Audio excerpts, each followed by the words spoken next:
नमस्कार।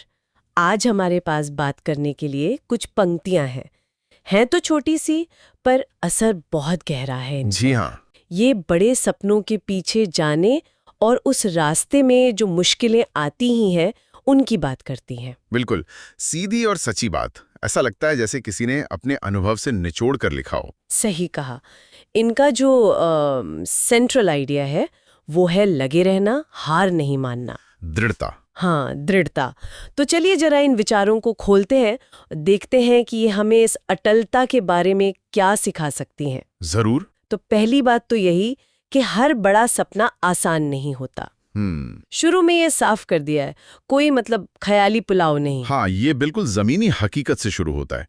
ये मान के चलता है कि भाई अगर सपना बड़ा है तो रास्ता तो मुश्किल होगा। और फिर ये आगे कहता है रास्ते में गिरना भी पड़ेगा।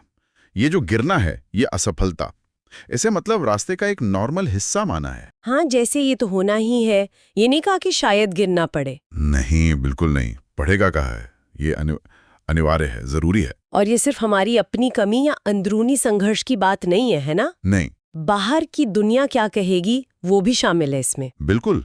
पाठ बाहरी दुनिया की प्रतिक्रिया को भी सामने लाता है। लोग हंसेंगे, ताने देंगे, रोकेंगे भी। हाँ, ये बहुत असली लगता है। अक्सर होता है ऐसा जब आप कुछ अलग या बड़ा करने निकलते हैं। सही बात है। और दिलचस्प यह है कि पाठ इन बाहरी आवाजों को नकारता नहीं है, अनदेखा करने को नहीं कहता। अच्छा। हाँ, वो इन्हें स्वीकार करता है। कहता है कि हाँ, ऐसा होगा। ये लगभग ऐसा है जैसे वो कह रहा हो कि भाई अगर तुम्हारे काम पर कोई हंस नहीं रहा, ताना नहीं दे रहा, तो शायद सपना उतना बड़ा है ही नहीं। हाँ, कुछ वैसा ही। आलोचना का मतलब है कि लोग ध्यान दे रहे हैं कि आप कुछ मायने रखने वाला कर रहे हैं। तो ठीक है, ये बाहरी दबाव तो आएंगे, ये मान लिया, पर फिर फौरन एक तरह की ढाल दी है, एक नजरिया दिया। क्या? लेकिन याद रखना, ठोकरें उसी को लगती हैं जो चलना जानता है। वाह, ये तो पूरी सोच ही पलट दी। बिल्कुल। यहाँ ठोकर खाना कमजोरी नहीं है, नहीं, बल्कि इस बात का सबूत है कि आप चल रहे थे, कोशिश कर रहे थे। एकदम सही। ये एक बहुत पावरफुल रीफ्रेमिंग है, जिसे कहते हैं गिरने का मतलब है आप रुके हुए नहीं थे, आप चल रहे थे।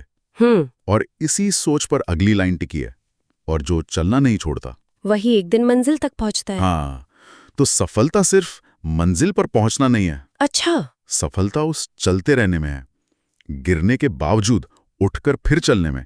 ये उस प्रोसेस पर, उस लगातार कोशिश पर जोर देता है। तो मंजिल तो है, पर जोर उस सफर पर है जो बिना रुके चलता रहे। बिल्कुल।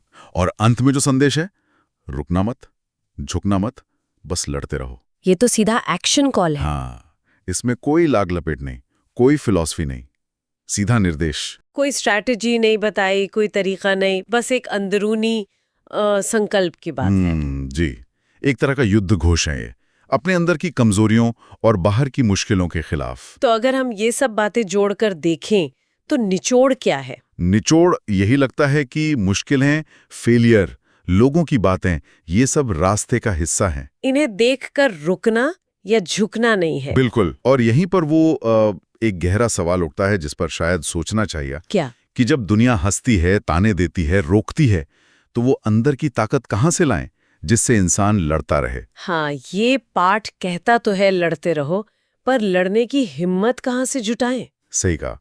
पाठ इसका जवाब नहीं देता। ये बाहरी तारीफ या मान्यता पर नहीं, अंदर के संकल्प पर जोर देता है। वो अंदरूनी जज्बा। तो शायद हमारे सुनने वाले इस पर सोच सकते हैं। उनके अपने सपने हैं, अपने लक्ष्य हैं। जब उनके रास्ते में मुश्किलें आती हैं, आलोचना होती है, तो उनके लिए चलते रहने का, लड़ते रहने का क्या मतलब है? कहाँ से लाते हैं वो ये हिम्मत? हाँ, वो कौन सी अंदर की चिंगारी है, या वो कौन सा यकीन है जो उन्हें रुकने या झुकने नहीं देता? इस पर सोचना दिलचस्प हो सकता है।